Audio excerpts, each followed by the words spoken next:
lohatenim-baovao tsika avy hatrany ary efa maro ihany tokoa ireo filoha nifanesi mitondra teto Madagasikara nanomboka ny fitondrana repoblika voalohany ka hatramin'izao repoblika fahatelo izao. Aorianany nazahoantsika ny fahaleovantena tokoa mantsy dia nieritreritra ny malagasy fa mba hiova amin'izay ny fiainany, jizotsony ireo vazaha izay nandranaka hanome baiko sy handidin'ny malagasy. Ho foana ny hetra isan-dà, isika ihany koa no hitatana ny harenantsika ka handroso tanteraka ny malagasy. Ny filoha voalohany Andriamatoa Philibert Ratsiranana no nanankiana ny frantsay izany ary nomeny ny vahoaka malagasy iray manontolo azy ny fahatokisany. Ny 3 taona voalohany nitondrany dia tena nilamina ny vahoaka, ny fiainana amin'ny ankapobeny mihitsy, nilamina ny momba ny fandriampahalemana. Tsy nahitana olona mantsa izany na teto an-drenivohitra na tany ambanivolo be tany. Eny fa dia afaka nanondrana vary tany ivelany isika satria nanana ny ambom-bava maro tokoa. Mamim-bahoaka ny filoha tamin'izany, nanorina ny atoko PSD ny tenany avy eo, ilay antsoina hoe Parti Social Démocrate na PSD, izay niroborobo koa ary nahazaka mpikambana maro be tokoa eran'ny Madagasikara. Rehefa taty afara kosa nefa izany hoe ny taona 2007 dia nitaky ny hanatsarana ny foto-drafitrasa teny amin'ny anjerimanontolo na ny université ny mpianatra ka nanao grevy. Rehefa nanao be marenina ny mpitondra dia nihitatra ny afo. Moa koa ny nanodidina ny filoha dia nilaza fa tsy maninona io Andriamatoa filoha fa mpianatra vitsy monja no manao grevy ao. Dia nino izany tokoa ity filoha ity. Ny mpikatsoka PSD koa moa marobe eran'ny Madagasikara ka dia natoko tena tanteraka izy. Kay iny fitokonana nataon'ny mpianatra iny no nampirodana ny fandrakana. Na dia nandefa ireo polisy sy FRS na ny force républicaine de sécurité aza izy handrava sy sambotra ireo mpitokona sy ny mpianatra. Natsony toy izany koa gendarmerie hanampy ireto FRS reto sy nentina indray anjara mihitsy ry zareo anefa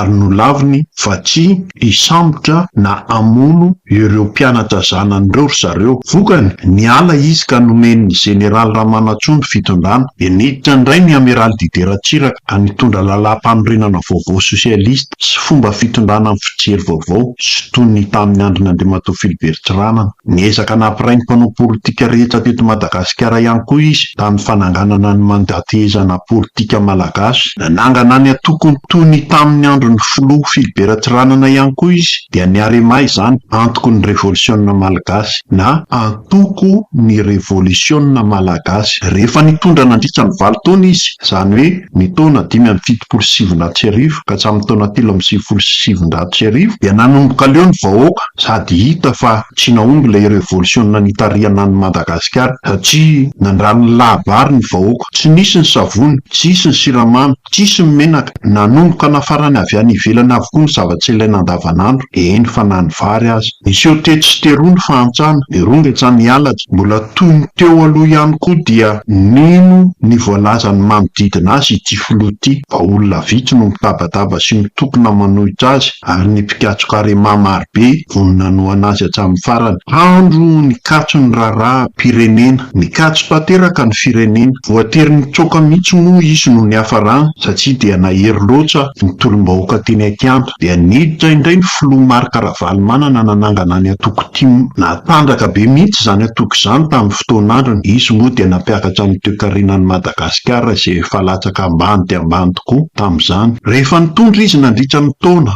2010 ka hatramin'ny 2010, izany hoe ny fepitaona voalohany na filohan'ny Madagasikara azy, dia niditra tamin'ny fepitaona vaovao dia ny taona 7 ka hatramin'ny 9 rehefa nalaza fa nampanofa-tany mirefy ray faingo 3 tapitrisa hektara ny orinasa koreana tatsimo Daewoo Logistique izy ny volana novambra 2010 dia nanomboka niakatra ny feon'ny vahoaka satria dia ny olombitsy nanodidina azy ihany no nahita tombotsoa fa ny vahoaka adino tanteraka. Nanomboka nitokona teny amin'ny kiandrany 13 Mey indray ny vahoaka nitarika ny firodanany ity fitondrana timo ity izany. Somaro azy akory ireo olombitsy sy ny mpikatsoka timo avoatery nilefa tany Afrika Atsimo izy sy ny fianakaviany. Izao indray niditra ny filoha Andry Rajoelina dia nanangana any atokony ihany koa izy toy ny ireto roa lahy teo aloha. Dia ny atoko TGV zany tanora malagasy vonona. Efa ho 12 taona izao no nitondrany any Madagasikara, tsy mandroso fa ny emotra any amin'ny farany rambony eran-tany Madagasikara. Nefa dia nisy olom-bitsy lasa mpanefoefo eto Madagasikara tamin'izao andron'ity fitondranyity izao. Ny raino anefa tsisy, jiro tapaka lava, ny vidin-davatra miakatra isan'andro, ny tsy fanjifa-lemana fa tsy ambara intsony. Efa manomboka tsy mazaka intsony ny vahoaka ary efa sehoan'izany. Moa ve dia tena matoky ny mpitondra fa aharitra amin'ny sezany mandrakizay na ny mpitondra fivavahana?